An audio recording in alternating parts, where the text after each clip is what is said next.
Bienvenido a un nuevo vídeo del curso de Fundamentos de Programación.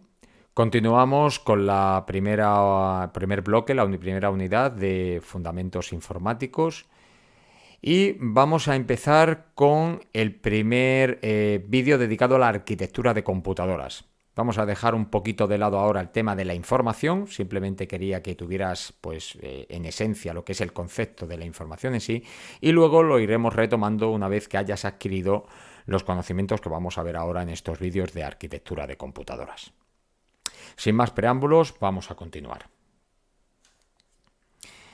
Bien, dijimos que el axioma número 0, el axioma más importante, la regla, la ley fundamental de la informática, era datos de entrada, procesamiento y datos de salida.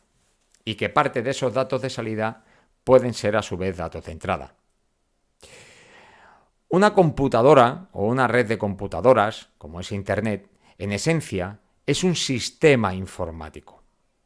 Y un sistema, vamos a definir qué es un sistema es en sí un diseño que es capaz de manipular una serie de señales de entrada determinadas, trabajar con ellas y producir una serie de señales de salida determinadas. Si extrapolamos este término de sistema, lo ponemos a sistema informático, diremos que un sistema informático es aquel diseño que es capaz de trabajar con unas señales de entrada informáticas, que son los datos de entrada, es capaz de trabajar con esas señales, es decir, de procesar esas señales o esos datos y producir unas señales de salida, que serían esos datos de salida que antes vimos en el axioma 0. Por tanto, un sistema en sí, es un diseño que es capaz de manejar una serie de señales de entrada y producir una serie de señales de salida, que a su vez pueden ser otra vez trabajadas como señales de entrada. Pues bien, en esencia, podríamos decir que existen dos tipos de sistemas. Por un lado, aquellos sistemas que están diseñados para dar solución específicamente a un tipo de problema, se llaman las máquinas cableadas o sistemas específicos, y estos sistemas vienen ya preprogramados, no tenemos nosotros que programarlos. Eso sí, podemos configurarlos, podemos ajustarlos, pero ya vienen programados, ya vienen diseñados de fábrica para hacer esa cosa específica determinada. Por ejemplo, supongamos que tenemos un sistema hidráulico que está hecho, por ejemplo, pongamos lo que es una bomba para llenar una rueda. Está hecho para que nosotros el émbolo lo saquemos, lo metamos consecutivamente, y lo que va haciendo es coger aire, la señal sería el aire, el cual al meterlo lo empujamos, está procesando ese aire, lo está comprimiendo y está produciendo de salida un aire que va saliendo a una presión muy fuerte que permite inflar la rueda. Pues eso sería ejemplo, por ejemplo, de un sistema específico, aunque parezca que no tiene nada que ver con la informática, pero es que es un sistema específico. Por tanto, ese sistema específico es capaz de dar lugar es capaz de dar una solución a un problema determinado. La bomba está hecha para echar aire a presión, pero no está hecho, por ejemplo, para calcular una suma o para otra cosa determinada. Ejemplos de sistemas específicos: tenemos un coche, donde tenemos una serie de controles que nos permiten controlar tanto la velocidad como la dirección de dicho coche, el microscopio, que nos permite ver cosas pequeñas, la calculadora, que nos permite hacer determinados cálculos aritméticos determinados, el despertador, que nos permite levantarnos a una hora determinada o ver la hora, y las tijeras, que nos permiten cortar cosas. Por otro lado, tenemos los sistemas universales, lo que es la máquina universal. Estas máquinas parten de la siguiente idea: yo voy a construir una máquina que es capaz de hacer una serie de cosas determinadas y programándolas, es decir, son programables, programándolas, son capaces estas máquinas de darle solución a cualquier problema. Ahora lo veremos con más detenimiento. Ejemplos de sistemas universales son las computadoras en sus diversas versiones. Pues bien, vamos a analizar cómo funciona un sistema universal. El sistema universal se basa en la arquitectura de von Neumann. Hay un sistema derivado de este que es el Harvard, que se varía poco en él, ahora después lo explicaré.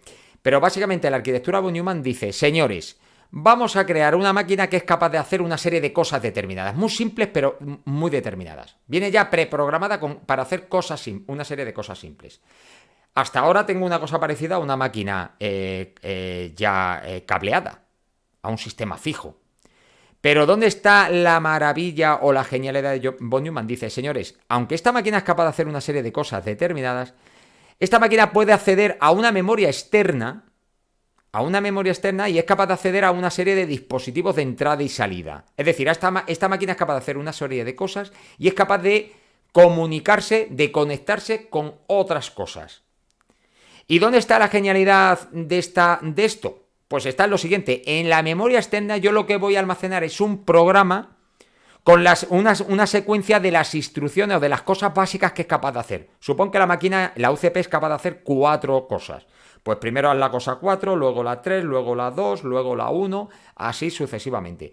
Y haciendo esa secuencia de instrucciones simples, la máquina es capaz de hacer a lo mejor una cosa compleja. Y controlar una serie de dispositivos que le conectamos, esos dispositivos de entrada y salida, de controlarlos adecuadamente. Además, ese programa tendrá que trabajar con una serie de datos, que esos datos también están almacenados en la memoria externa.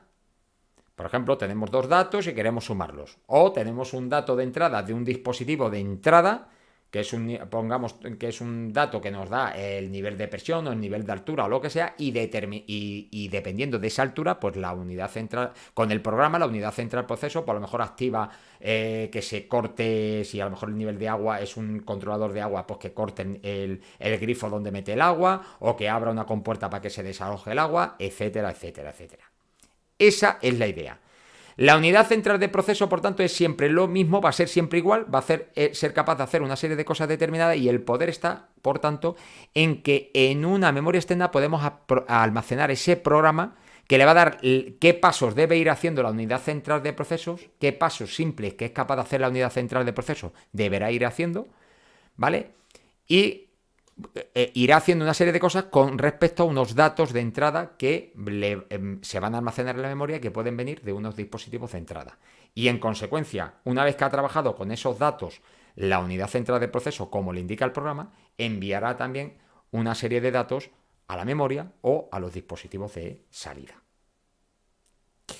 La diferencia entre la arquitectura von Neumann y la Harvard es que la Harvard lo que intenta es que hemos puesto aquí el programa y los datos en la misma memoria externa. Pues la Harvard básicamente, no es eso exactamente, pero bueno, la idea fundamental es esa, es que los datos y el código suelen ir en memorias distintas. Es decir, en un lugar va el programa, en una memoria va el programa y en otra memoria van los datos.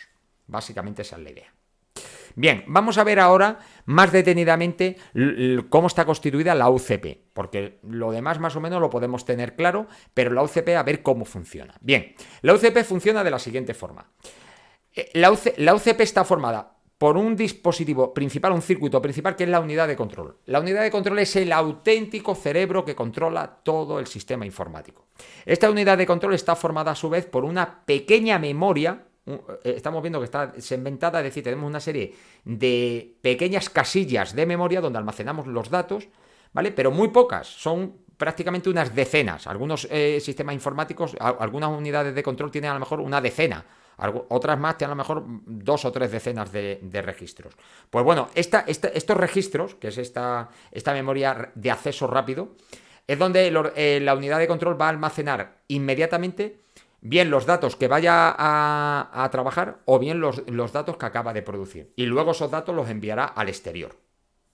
Y además, la unidad de control tiene un juego de instrucciones, tiene ese juego de instrucciones, ese set de instrucciones, que son básicamente las cosas que es capaz de hacer la unidad de control, esas cosas básicas, mover un dato de un lugar a otro, sumar, restar, etcétera, etcétera, etcétera. Complementariamente a la unidad de control, esta unidad de control trabaja complementariamente con otro circuito que es la unidad aritmético lógica. Si la unidad de control tiene que realizar una suma, pues le envía los datos a la unidad de control, a la unidad aritmético lógica, y le da un comando de decir suma este dato con este otro. La unidad aritmético lógica lo hace y vuelve a enviarle el dato a la unidad de control que la guarda en principio en el registro y luego la enviará a donde sea, o bien a un dispositivo de salida o bien a la memoria. Bien, hasta aquí perfecto. La unidad de control es capaz de hacer una serie de cosas, guarda de forma inmediata en los registros, en esa pequeña memoria que tiene para acceder rápido, para no tener que acceder a la memoria principal, que tarda más tiempo, ¿vale? Pues entonces lo mete temporalmente en el registro y trabaja junto con la unidad aritmético lógica. Pues bien, cuando se quiere comunicar con el exterior, lo hace a través de la unidad de interface con el bus de entrada y salida, ¿vale? La unidad de interface con el bus de entrada y salida es el lugar donde la unidad de control se comunica, y más concretamente también la UCP se comunica con el exterior. Lo hace a través de dos buses principales. Primeramente, un bus de dirección, es decir, hacia dónde me quiero ir para leer un dato de entrada o dónde me voy a ir para escribir un dato de salida. Y por otro lado, el bus de datos, es decir, donde el dato que voy a leer lo guardo en el bus de datos o el dato que voy a escribir lo tengo ya escrito en el bus de datos. Y a través de estos dos buses accedo a la memoria y a los dispositivos de entrada y salida. El programa, por tanto, yo para el programa que controla todo el funcionamiento, lo guardaré en la memoria principal, accederé a esa memoria principal mediante la unidad de interface con el bus, accederé a los datos con los que trabaja el programa a través de la unidad de interface con el bus y ya internamente en la UCP, con todo lo que acabo de explicar, se realiza lo que se tenga que realizar, se guarda temporalmente en los registros y luego lo enviamos a donde lo tengamos que enviar, o bien a memoria o a los dispositivos de salida. Ese es el funcionamiento básico de la arquitectura de von Neumann. Y este es el funcionamiento básico de la UCP. Bien, pues básicamente un programa, como he dicho, lo que le dice la UCP y concretamente a la unidad de control le dice qué instrucción básica de las que es capaz de realizar tiene que ir haciendo. Primero haz esto, luego haz esto otro, mueve el dato este de aquí a acá, ahora quiero que me sumes el dato este con este otro, así sucesivamente. Pues, ¿qué hace un programa en esencia? Pues lo que hace es acceder a unos determinados datos, bien a la memoria o bien a un dispositivo de entrada, procesa esos datos, trabaja con ellos y luego los envía, los mueve a donde tenga que enviarlos, o bien a la memoria o bien al dispositivo de salida. En esencia, el programa que hace el axioma cero de la informática. Coger una serie de datos desde un lugar, procesarlos y enviarlos hasta otro lugar. Eso es básicamente un programa. Pues bien, la filosofía, por tanto, del programa, para volverlo a ver, tenemos que es la unidad de control, la unidad central de proceso que va ejecutando un programa que está en la memoria externa, ¿vale? Va ejecutando ese programa y lo que hace la unidad central de proceso a través de ese programa irá accediendo bien a la memoria o bien a los dispositivos de entrada y salida. Y todo eso será controlado por el programa que tiene guardado en la memoria externa e irá trabajando con unos datos de entrada que tendrá en la memoria externa o en los dispositivos de entrada. Trabajará con ellos según le diga el programa y posteriormente enviará los datos, lo vuelvo a reiterar, enviará los datos o bien a la memoria externa o bien a los dispositivos de salida que tenga que tener. Vuelvo a reiterar, programa mueve los datos desde un lugar, accedo a un dispositivo de entrada o accedo a los datos de la memoria, los proceso según me indique el programa y por último los muevo hasta donde me indique el programa también, que puede ser la memoria o puede ser un dispositivo de salida. Sin más preámbulos, terminamos este vídeo y nos vemos en el próximo. Un saludo.